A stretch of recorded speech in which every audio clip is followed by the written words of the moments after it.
চোখ রাখবো মুর্শিদাবাদের দিকে। এবারে মুর্শিদাবাদ কেন্দ্রে লোকসভা নির্বাচনে বিজেপি প্রার্থী করেছে স্থানীয় বিধায়ক গৌরীশঙ্কর ঘোষকে। 2019 সালের দীর্ঘদিনের বাম কংগ্রেসের হাতে থাকা এই কেন্দ্রটি তৃণমূল প্রার্থী আবু তাহের খান ছিনিয়ে নেন। আর একই কেন্দ্রে পদ্ম ফোটাতে ব্যর্থ হয়েছিলেন হুমায়ুন কবির। সেই পরিস্থিতির কি বদল ঘটবে এবার? কি চিত্র? এদিকে প্রচারে ব্যস্ত গৌরীশঙ্কর ঘোষ, দেখব। একদিকে গ্রীষ্মের উত্তাপ 41 ছুঁই ছুঁই, অন্যদিকে নির্বাচনী পারদ তুঙ্গে।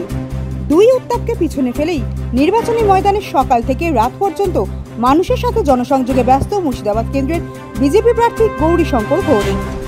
তিনি এলাকা ঘুরে ঘুরে শুনছেন সাধারণ মানুষের সমস্যার কথা, তাদের দিচ্ছেন সমাধানের আশ্বাসও। বিধায়ক হিসাবে অল্প দিনেই নিজের কাজের মাধ্যমে মন জয় করেছে এই প্রার্থী।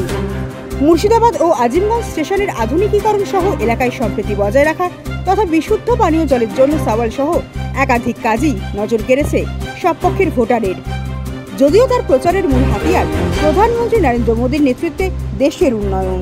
যেভাবে দেশকে আজকে সুরক্ষা দিয়েছেন, সেবা দিয়ে চলেছে, যেভাবে দেশের মানুষকে নিরাপত্তা দিয়েছে, যেভাবে দেশের শ্রীবৃদ্ধি ঘটিয়েছে, চতুর্থ অর্থ শক্তি হিসেবে দেশ উঠে আসছে, যেভাবে ভারতবর্ষের বিদেশ নীতি সফলতা পেয়েছে, ভারতবর্ষের বিদেশ নীতি সফলতার জন্য সারা বিশ্ব আজকে ভারতবর্ষের কাছে মাথা নত করে থাকে, কেউ মাথা উঁচু করে কথা বলে।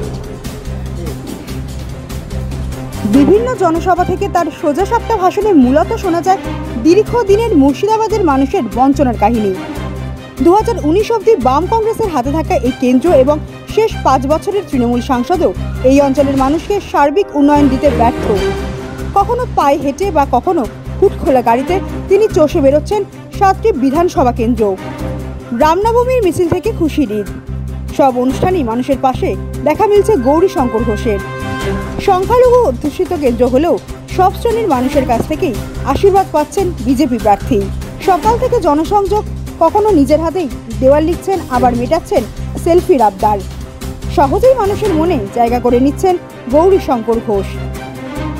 বিরোধীদের কুরুচিকর আক্রমণ নয়, বরং কাজের নিরিখেই মানুষের সমর্থন আদায় বদ্ধপরিকর বিজেপি প্রার্থী। প্রতিটি সভা ও মিছিলে সাধারণ মানুষের স্বতঃস্ফূর্ত যোগদান কিন্তু ইঙ্গিত দিচ্ছে মুর্শিদাবাদে পদ্ম ফোটার। যে কাজ করতে পারেনি হুমায়ুন কবির, সেই কাজই এবার হয়তো সফল হতে চলেছে মুর্শিদাবাদ লোকসভা কেন্দ্রে। ব্যুরো রিপোর্ট, মহানগর 24/7।